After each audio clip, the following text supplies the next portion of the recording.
अफगानिस्तान एक ज़मीनी हमले की तैयारी कर रहा है पाकिस्तान पर। अफगानिस्तान और इंडिया की बढ़ती हुई कुर्बतें भी हमारे सामने है। इंडिया की इंजीनियरिंग और मैकेनिकल टीम्स जो है वो मुख्तलिफ काबुल और बगराम की जो एयरफील्ड्स हैं वहां पर इस वक्त रिपोर्टेडली डिप्लॉयड हैं ताकि वो मिलिट्री व्हीकल्स जो हैं तालिबानी रिजीम के उन्हें ये रिपेयर कर सके। इस वक्त अफगान तालिबान हैं, उन्होंने अखंड भारत के इशू पे इंडिया से बात नहीं की, वो ड्यूरेंट लाइन पर हमसे बहुत बात करते हैं। पाकिस्तान जानता है कि तजारत रुकने से उसकी बरामदात मुतासिर होंगी।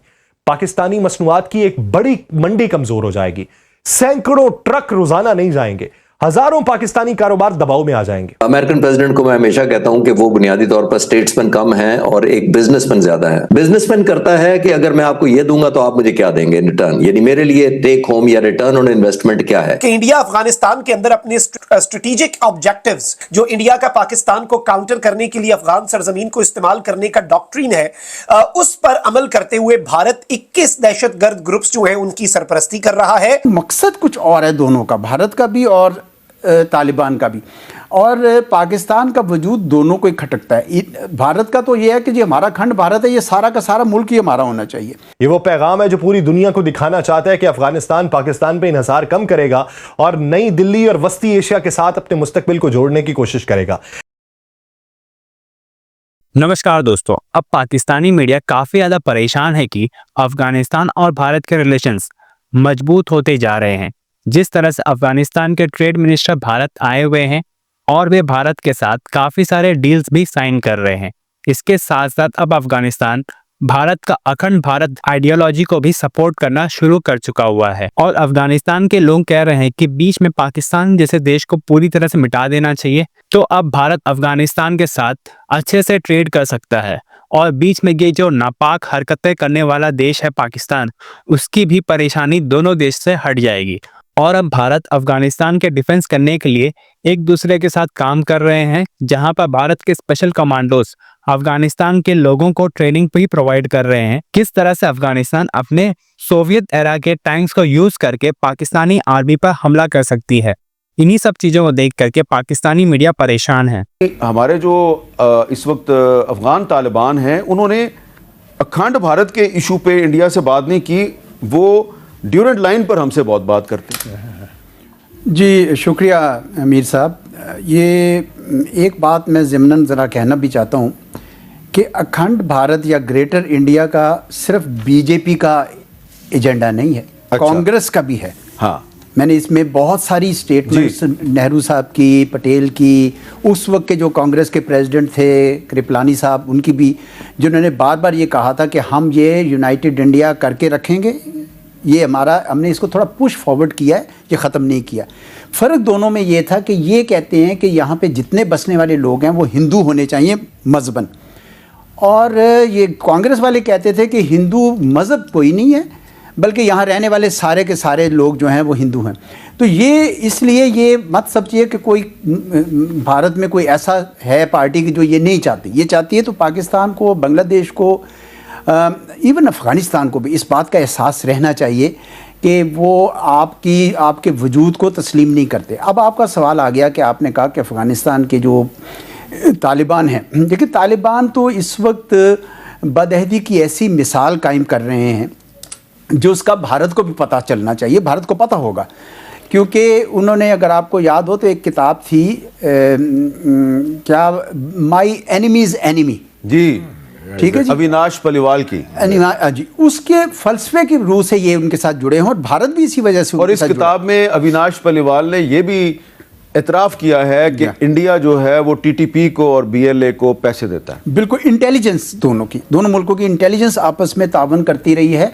और सिर्फ ये नहीं, और भी बहुत सारे सबूत है। चक हैगल का मैंने इसके अंदर लिखा है कि वो जो सेनेटर थे, बाद में सेक्रेटरी ऑफ डिफेंस रहे, उन्होंने ओक्लाहोमा यूनिवर्सिटी में एक बयान दिया था कि for years India has finance trouble in Pakistan. तो ऐसी बात नहीं है, वो उसका सबूत तो बहुत हैं। लेकिन तालिबान जो हैं, इसलिए मैं उनका कह रहा हूँ कि उन्होंने बदअहदी की है, क्योंकि पाकिस्तान ने अगर उनकी को मदद की थी, उसका सिर्फ और सिर्फ एक मकसद था कि अफ़गानिस्तान में अमन आ जाए किसी तरीके से, क्योंकि हम नहीं चाहते, हमारा मशरकी सरहद हमारी वो ठीक नहीं है और उनकी अज़ाइम भी ठीक नहीं है, तो कम अज़ कम मगरबी सरहद ठीक हो जाए। लेकिन आपने देखा कि वो अपना कोई अहद पूरा, इसलिए अभी जो वहाँ पे टॉक्स हो रही हैं इस्तांबुल में, शायद ख़त्म होने वाली हैं, हो गई हैं, ख़त्म हो गई हैं, ख़त्म हो गई हैं, उनमें भी मुझे कोई ख़ास उम्मीद नहीं थी।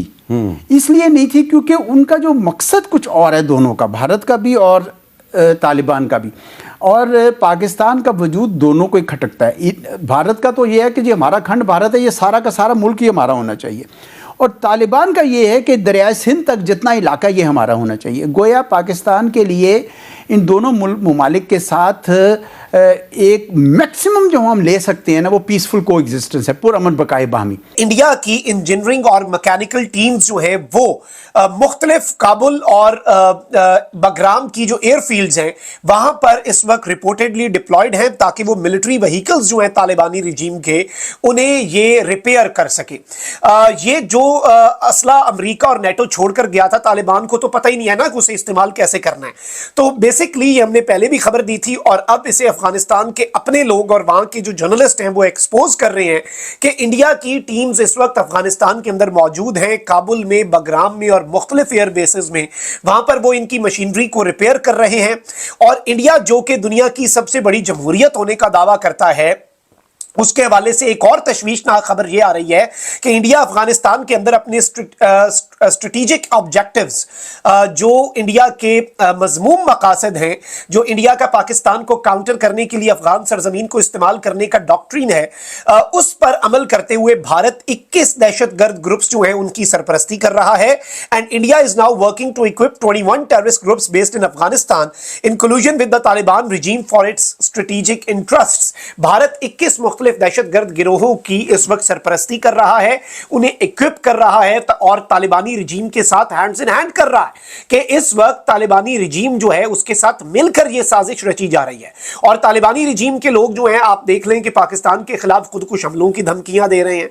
पाकिस्तान ने अमन को एक मौका दिया, पाकिस्तान ने बातचीत को, पाकिस्तान ने डिप्लोमेसी को एक बहुत बड़ा चांस दिया, बट इन्होंने वो चांस जो है वो अवेल नहीं किया। और अभी भी इनका जो वजीरे तिजारत है वो उठ के बैठा हुआ है जाके इंडिया के अंदर, और वहां पर वो जो भी कर रहा है, ये चीज याद रखिएगा कि पाकिस्तान इस सारे मामले को ना सिर्फ देख रहा है, ये वो पैगाम है जो पूरी दुनिया को दिखाना चाहता है कि अफगानिस्तान पाकिस्तान पे इन्हिसार कम करेगा और नई दिल्ली और वस्ती एशिया के साथ अपने मुस्तकबिल को जोड़ने की कोशिश करेगा।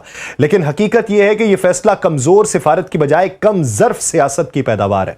पाकिस्तान के साथ तजारती रास्ते बंद हुए तो काबुल ने काविशें इस्लामाबाद के साथ मुज़ाकरात की बजाय बराह रास्त नई दिल्ली में तेज कर दी हैं।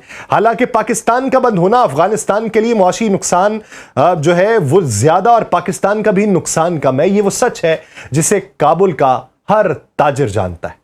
आप सब पर सलामती हो, मैं यासिर रशीद हूं और आप देख रहे हैं सुनो न्यूज।